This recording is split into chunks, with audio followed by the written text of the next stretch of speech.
Televiziunea Română, întâlnirile JTI și Fundația Art Production vă recomandă Garantat 100%.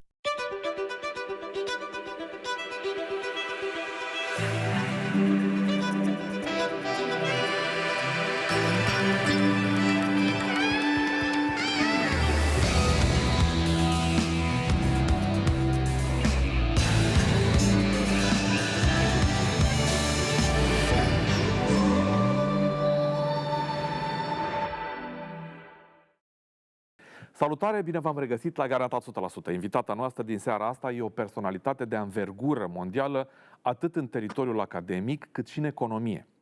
Are o experiență consistentă ca gazdă de emisiuni de televiziune, dar și ca editor pe teme economice al cunoscutei televiziuni ITV News din Marea Britanie. A fost un copil precoce, începând școala la vârsta de 3 ani. La 18 ani absolvise deja facultatea studiind filozofie și economie la University College of London. A studiat apoi finanțe în Statele Unite, iar la 23 de ani avea un master în administrarea afacerilor. A lucrat pentru scurt timp în industria cinematografică, apoi a început o carieră care a trecut prin Banca Mondială și Banca Europeană pentru Reconstrucție și Dezvoltare. N-a fost de acord cu unele lucruri pe care le-a văzut pe acolo, așa că s-a întors în teritoriul academic, unde ocupă o poziție strălucită. Și a început să scrie cărți despre cum funcționează lumea asta în care trăim. Cărți foarte apreciate și considerate puncte de reper în înțelegerea mecanismelor care pun în mișcare viața noastră de azi. Câteva titluri care au făcut carieră sunt Preluarea tăcută, Capitalismul global și moartea democrației. Un alt titlu care a făcut carieră e Amenințarea datoriei globale. Un alt titlu este Cu ochii larg deschiși sau Cum să iei decizii inteligente într-o lume plină de confuzie. Cea mai recentă carte este una despre care se vorbește foarte mult în spațiul euroatlantic. Secolul singurătății. Volum tradus și la noi, la editura Humanitas. Doamnelor și domnilor, e o onoare să-i spunem bun venit la Garantat 100% autoarei Noreena Hertz. Good evening and thank you so much for accepting this invitation. Thank you so much for having me on. I'm delighted to be on your show. Mrs. Hertz, at first, one may say something like this. This is strange. An economist talking about loneliness. Yes, a good economist, but an economist talking about loneliness. Isn't it strange? What would you answer? It is definitely an unusual pursuit for an economist to have spent the last 5 years immersed in the subject of loneliness. But I actually have 3 very particular reasons why I started getting into this subject. The first was my students. So I'd been teaching at university for over 20 years. And about 6 years ago, I started noticing more and more of my students coming to see me in my office and confiding in me that they were feeling lonely. And this wasn't something I'd seen 10 years before. So something was going on and it piqued my interest. I wanted to understand more.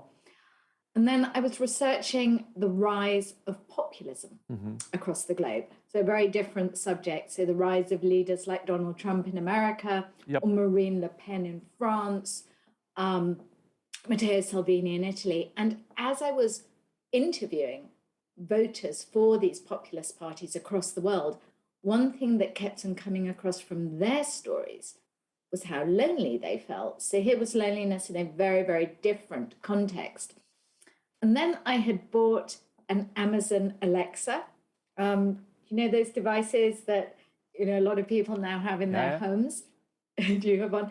Yeah. And so I had bought an Alexa and I started noticing the way that I was interacting with this AI-enabled device that lives in my kitchen.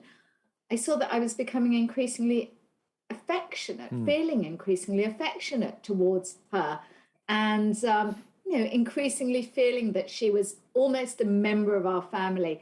And as I thought about that, I thought about how an entire economy has emerged, even before the pandemic, an economy designed to deliver connection and alleviate loneliness that I've come to call the loneliness economy. And the fact that that there was this really significant growing market for products to alleviate loneliness made me again think, look, this must be a significant problem. So I started digging into the data, because yes, I'm an economist, so I do like data as well.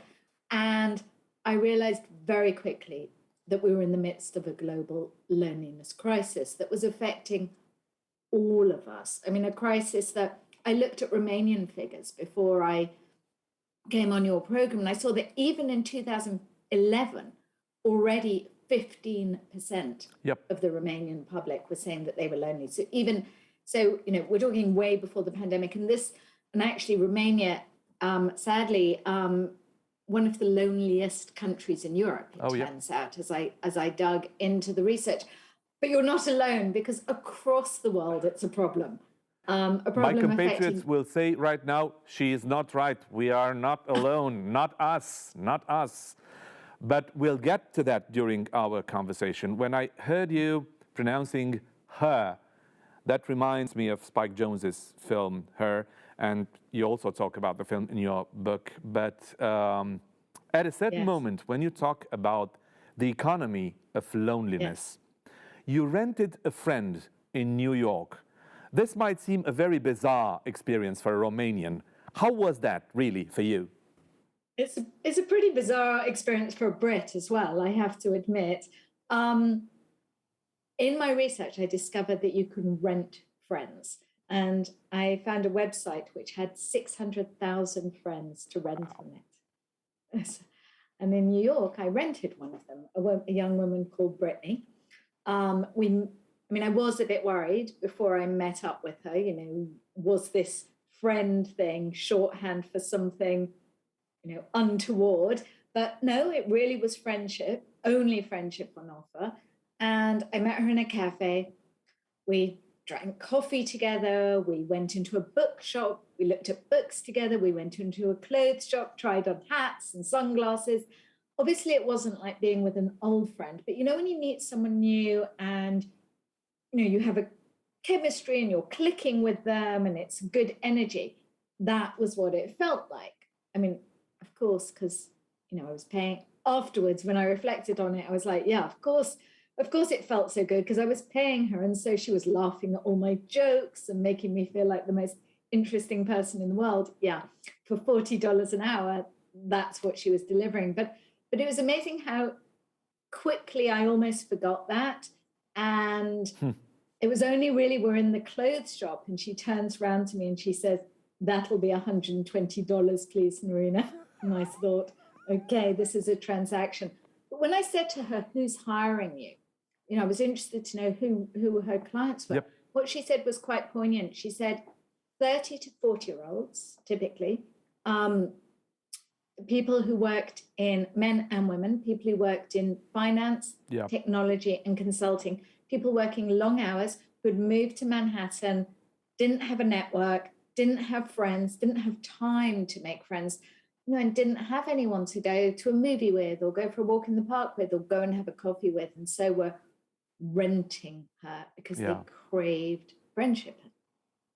I'll make a quotation from your book, and you say, it's a sign of our times that today I can order companionship as easily as I can a cheeseburger with just a few taps on my phone.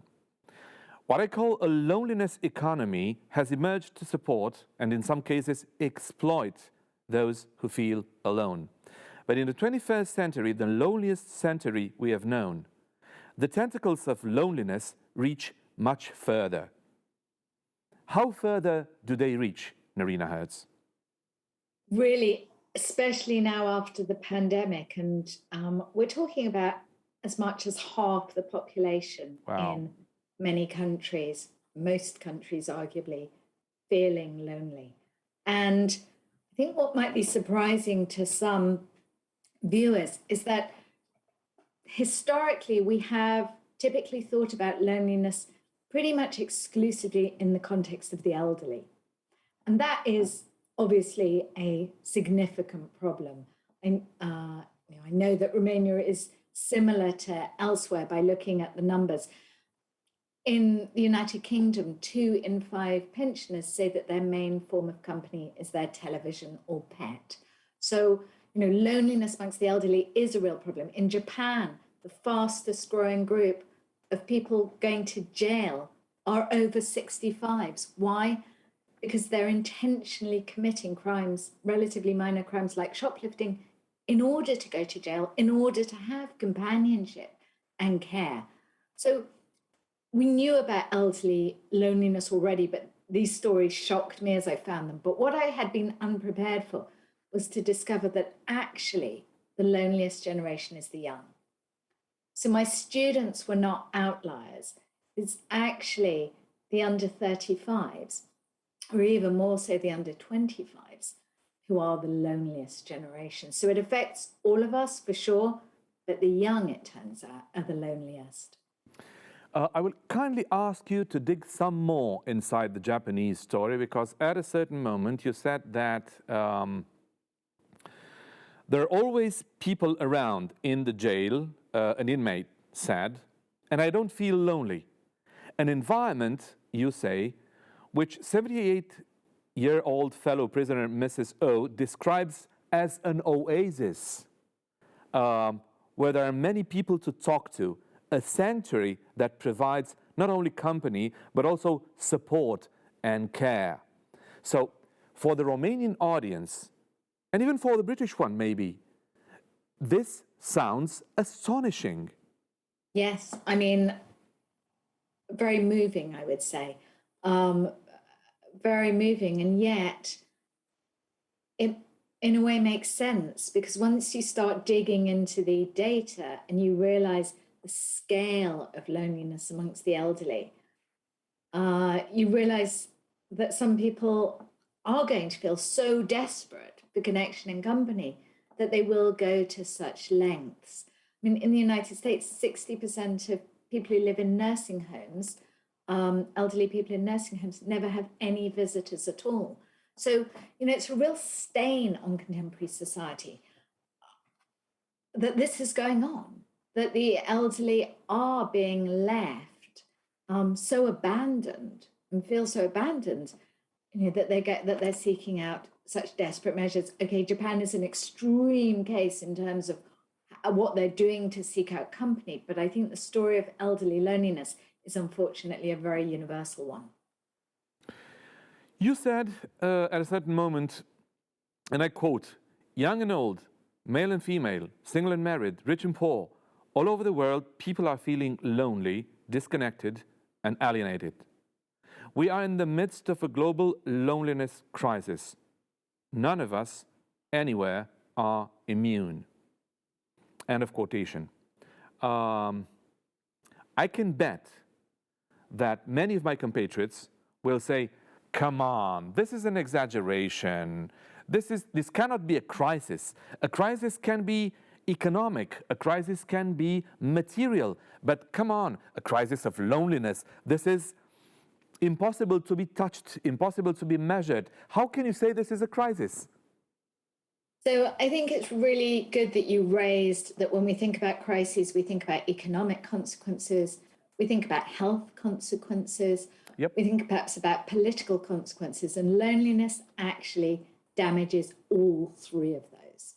So we know that loneliness actually creates a huge burden on the economy. We know that at work, lonely workers are less productive, less motivated, more likely to quit a company than a worker who isn't. We know that somebody without a friend at work is likely to be 7 times less engaged with their job than somebody who does have a friend at work. And we know too that even before the pandemic, 40% of office workers globally were lonely. So we know that loneliness is taking an economic toll.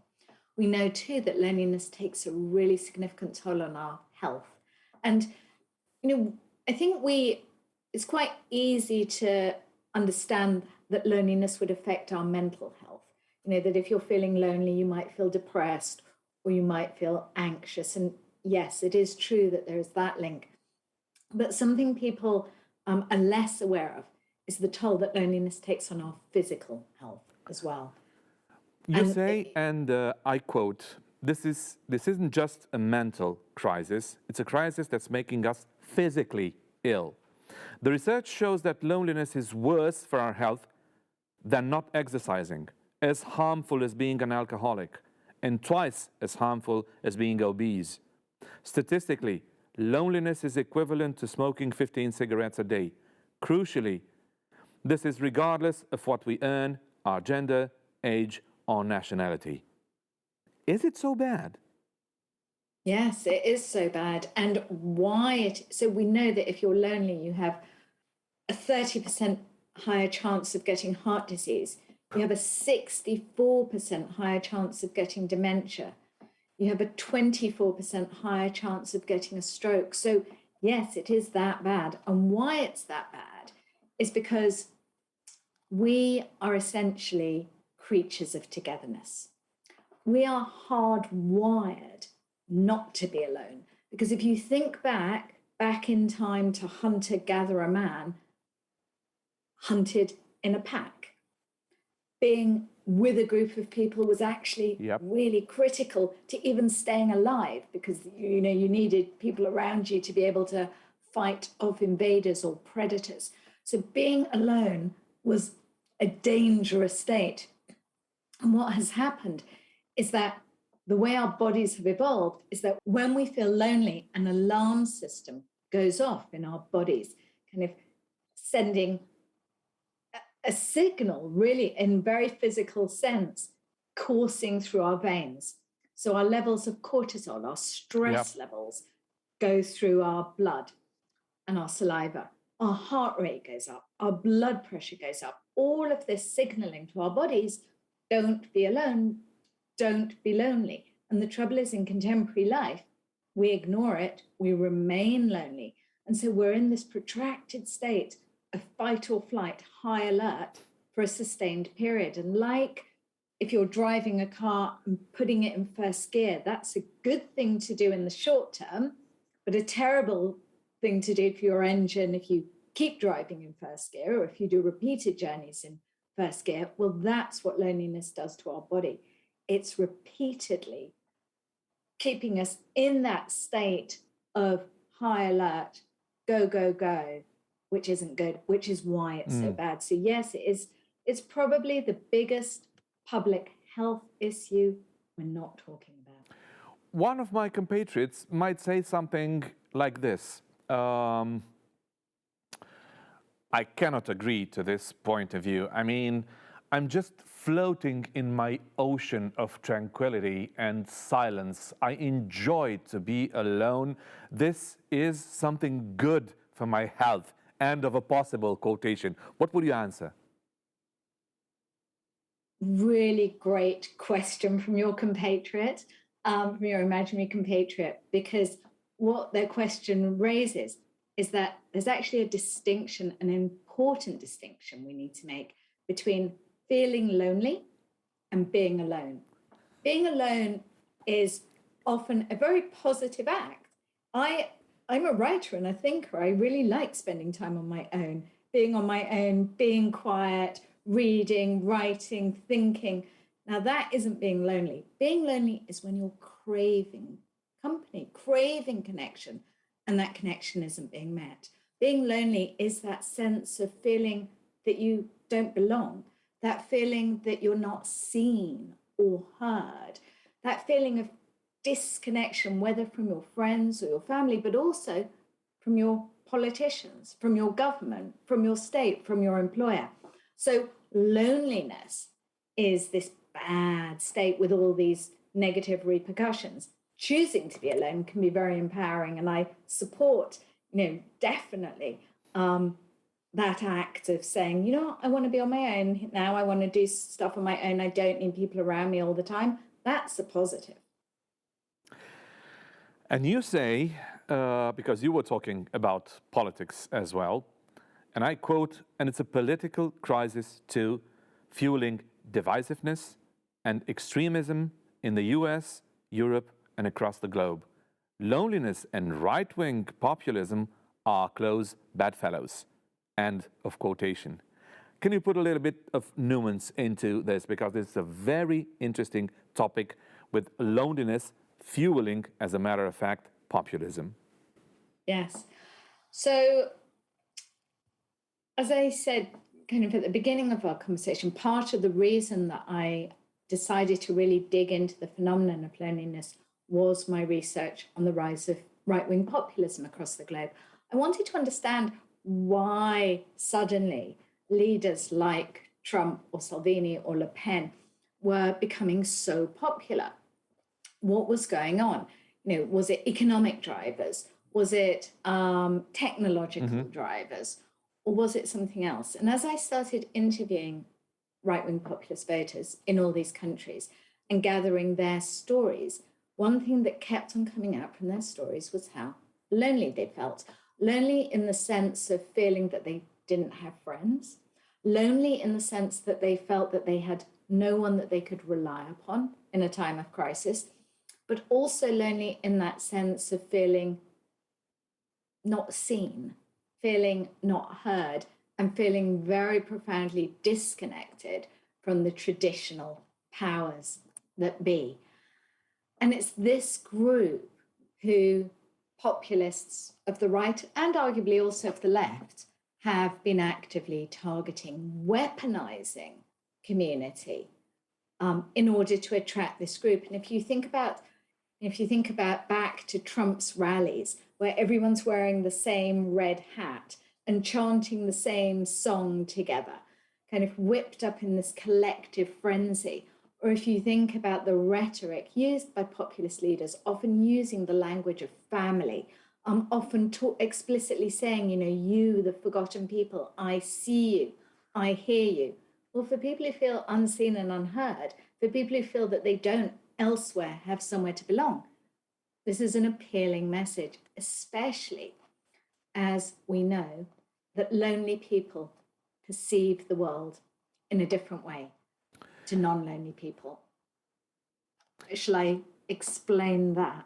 Yes, because the definition of loneliness is very complex. The readers can discover along the whole book, which is an extraordinary book, but loneliness has to be defined.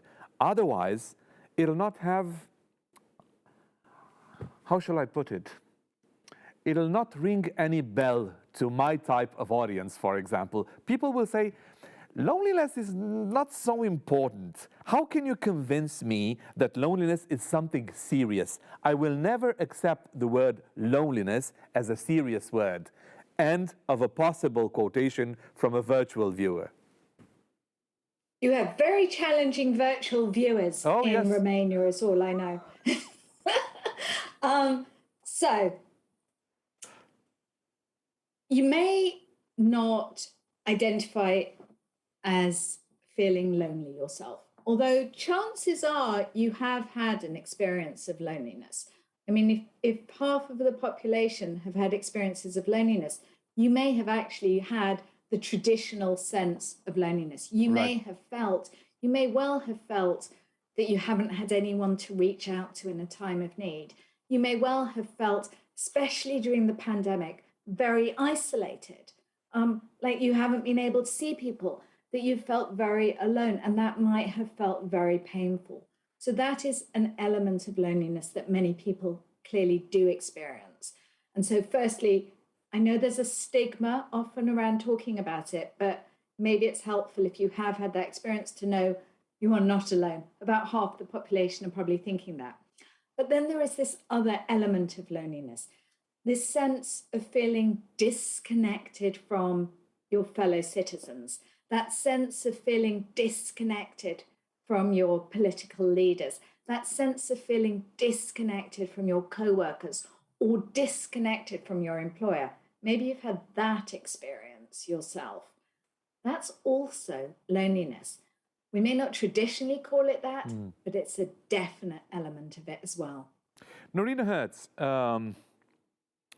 if a person, he or she, is involved in, let's say, a toxic and unhappy relationship, if they are, he or she, in the situation of that famous song, Alone Together, is this a type of loneliness that is worth writing about, worth studying? There's in many ways nothing more lonely than being in a bad relationship. To be in a bad relationship, to be even worse in an actively abusive relationship, is an incredibly lonely feeling. Because again, it's about not having your very human need for connection and intimacy met.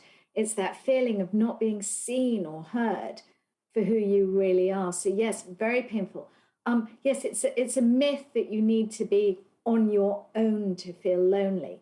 If you live on your own, you are more likely to experience loneliness, but you can be lonely in a bad relationship, you can be lonely within a family, and you can be very lonely in a crowd of people in a city. Cities can be very lonely places, and they're very packed with people. Can you be alone without being aware of the fact that you're alone? Can you feel lonely without being aware of the fact that you are alone? I mean, you are alone, but you're not aware of it, and you will keep on supporting your own point of view that you are not alone. But as a matter of fact, you are alone. Can this be possible?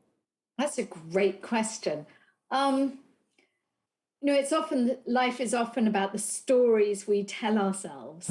So you may feel, yes, I can imagine a situation where somebody could feel, that they were okay with very limited interaction with people, and, that they didn't really need people. I could imagine somebody putting that shell around themselves. And in fact, we actually know that lonely people do tend to do that.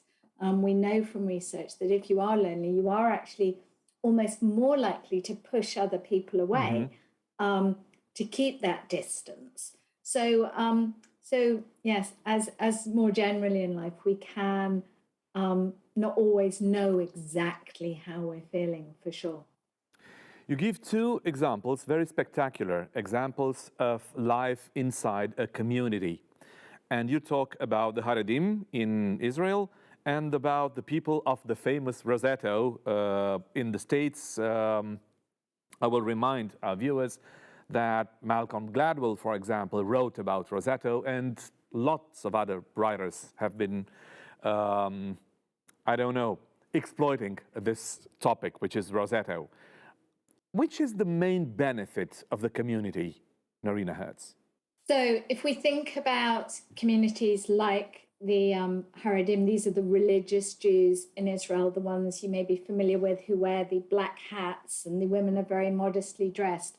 This is a group who, by all traditional measures, should not be healthy, because it's a group that smokes a lot. It's a group that eats unhealthy food. It's a group that's vitamin D deprived because they're all covered up. It's a group that doesn't exercise. By all traditional measures, this group should not be healthy. And yet researchers fascinatingly found that the life expectancy of this group was significantly longer than the average Israeli. Exactly. That the men lived 3 years longer on average, and the women 18 months longer. And when the researchers dug into why this was, it was the community they found out. Now, you might say maybe it was just because they believed in God and they were religious, but actually research on why there is an association between being religious and having longer life expectancy. But researchers have now discovered that it's not actually because you have faith, it's because you go to church, because you're going to the service, because you're part of the community. And for the Haredim, for these religious Jews, community is everything. They celebrate festivals together. They celebrate the Sabbath together. They have, many ongoing rituals and parties together. But more importantly, they're there for each other in times of trouble, when life is tough. If somebody needs to go to a medical appointment, someone else will take them there. If somebody needs childcare, someone else will step in and help them out. Even in times of financial need, someone in the community will step in. This group is unsurprisingly half as lonely as the average Israeli, and their life expectancy much longer. So we know that community brings with it a very significant health dividend. And you also talk about the famous community from Rosetto, and you detach this type of topic from religion, obviously. Your book is also excellent because of the many nuances that it offers to the reader. But you talk about the community from Roseto and the advantages of the community for the family values. I mean, totally detached from the idea of religion. This is about eating and drinking and smoking sometimes, but they're happy as a community and keeping the family ties. So, that's one of the problems of contemporary life, is that these communal, this sense of community, Right. this sense of caring for other people, of not having to battle through life on your own, has been eroded. We see it in the fact that people just, have less supportive organizations than they did in the past, or are less likely to be members Yep. of them. So people are less likely to be members of a trade union. They're less likely to go to church. So those old institutions that deliver that, they're more likely to live on their own and not have a family. So that's part of it. But it's more than that. It's also about how we've come to see ourselves and see each other.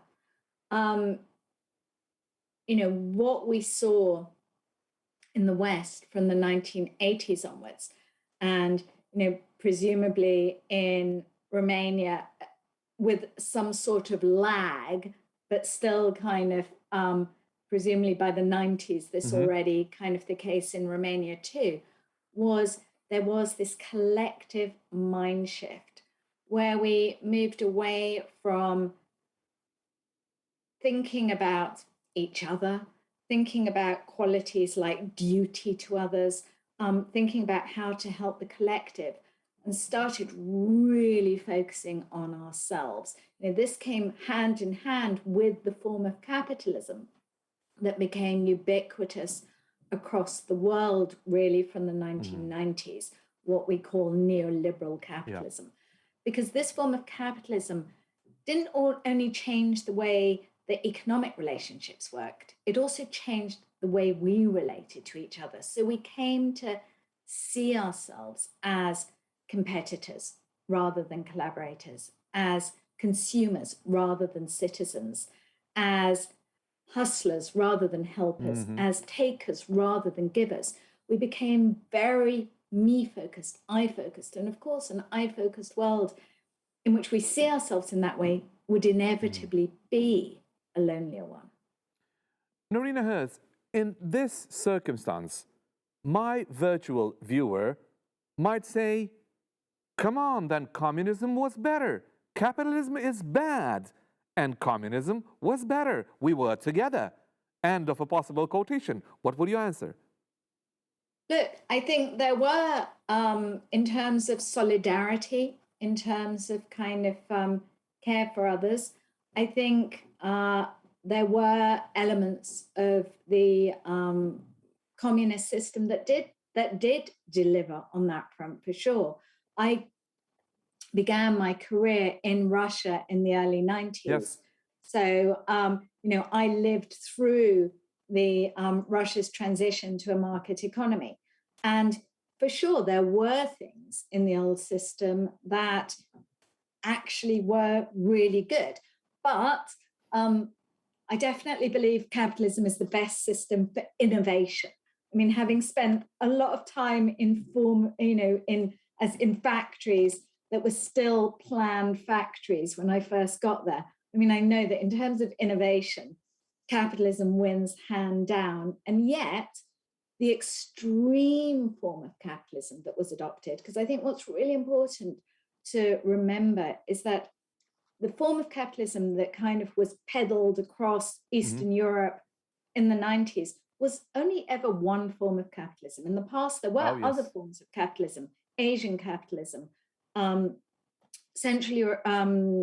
continental European capitalism, which much more cared about the community, much more, saw the value in the state helping people, wasn't so dog eat dog, greed is good. Yet that was the model that became ubiquitous, and that model, I think is problematic. The pendulum needs to swing less far from that extreme. Well, this might sound very weird, but I do have to ask this. Noreena Hertz, let's talk about sex. Because this is the title I of the don't know you that well, but okay. This is the subchapter of your book. It's true. So let's talk about sex and loneliness. And that chapter, let's talk about sex, is a very serious one in your book. Yes. So it begins actually with the story of Carl. So Carl was a gentleman who I met in Los Angeles who has a good job. He works for a global media company. He earns a good salary. He had moved to Los Angeles a few years before I met him and was divorced, had moved to Los Angeles and told me that he was very lonely. And he said it was really getting to him. He was getting very depressed. He was going to work, but he was getting very depressed. His work was suffering. And then he found out that you can pay to be cuddled. This isn't paying for friendship now. This is paying for cuddles. Now, again, I was clear, this wasn't sex, just to be clear. Carl wasn't paying for some form of sexual cuddle. No, he was literally paying for somebody to give him a hug. And he told me that, he was doing it and it was really changing his life. He felt so much more happy, so much more productive at work. And I said, and then he said, and I said, hey, God, it sounds like this must be really expensive. How are you affording it? Because he told me he was doing it, very regularly, paying for this. He told me he was living in his car. This was somebody who worked for a good company, had a good job, but was so lonely, was so craving human affection that he was living in his car, showering in the 24/7 gym, leaving his food in the fridge at work just to have affection. And in this chapter, it looks at the fact that many people are just craving some sort of, not necessarily sexual, but some sort of connection with someone else, which they're not finding elsewhere. And one way that people are getting this met, that I look at in my book, is through robots. And in some cases, yes, they do want more sex robots. But we're not only talking about sex robots, we're talking about robots in general. And, during the pandemic, there was a very moving story of one of the robots that I had looked at in my book. It's called LEQ. Yes. And the manufacturers shipped thousands of them to Florida during the pandemic. And the testimonies of the elderly people who now had a friend in their little robot was very moving. They said, I would have felt so on my own, so lonely if I hadn't had my LEQ with them. You also talk at a certain moment, and this is very spectacular. I mean, few of us would ever think about that, about what you call a hostile architecture. Please just tell a few words about that, because which is the connection in between hostile architecture and loneliness? Very few of us will think about that. So I don't know if it's the same in Romania, you'll have to tell me, but increasingly what we see in cities across the world is urban design emerging, which is intentionally intended to keep certain groups deemed as undesirable out. So, for example, very close to where I live in London, there are these benches, like benches, public benches. But when you get closer, you realize they're not at all comfortable to sit on because they've been designed like where they kind of slant and like very narrow. And why they've done that is because the city doesn't want homeless people to sleep on them, doesn't want kids to skateboard on them. The trouble is that it also means that you don't have somewhere to sit in public. You don't have somewhere to say to your friend, oh, I'll meet you there and let's have a chat.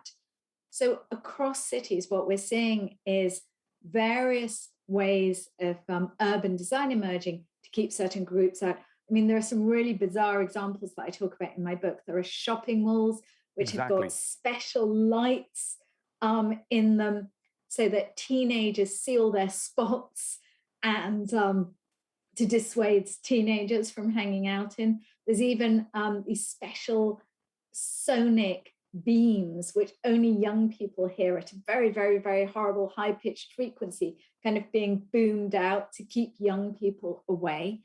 And the trouble is, people need spaces to do things together, to be together. So the opposite of a hostile architecture is what we might think of as the positive infrastructure of community. So these are physical spaces where people can do things together: public libraries, public parks, youth clubs, elderly daycare centres, community centres. Now, I don't know if it's the same in Romania, but across the world, what we've seen ever since the financial crisis of 2008 has been a steady defunding of these physical public spaces. We're just following the trend. I mean, libraries. I mean, in the United Kingdom, 800 public libraries have closed down since 2008. It's a scandal. Youth clubs. And if people don't have spaces to do things together, well, of course, they're going to feel more lonely. And as a society, of course, we're going to feel more disconnected from each other too. And you also talk about reconnecting capitalism with care and compassion. Noreena Hertz, is this possible? I really believe that it is. And actually, if there's one positive that comes out of this pandemic, it is that we do have an opportunity now, not just to walk down the path that we were walking down blindly, a path which, was creating increasing division, loneliness, despair amongst broad swathes of the population, but we can do things differently. And if you think about capitalism, actually the founder of capitalism, the thinker who really was the thinker who came up with the whole idea of free market, Adam Smith. Yep. For him, care, community, caring for each other was absolutely essential to be part of capitalism. And yet we've really lost that. And yet what we're seeing is that in companies, in businesses, for example, companies that are starting to reward qualities like kindness to each other, caring for your colleagues, are actually finding that they are doing better than companies that aren't. There's this great example of, there's a global technology company called Cisco, huge global company, hundreds of thousands of employees across the globe. They have a scheme where anyone in the company, from the cleaner to the CEO, can nominate anyone else a number of times a year for a cash reward. The reward can be as small as $50, as high as $10,000 for doing something particularly kind or nice or helpful. Now, you may think, why is this big company throwing away this money like that? Well, turnover at this company is half the industry average. And this company was voted the best company in the world to work for the 5th year running last year.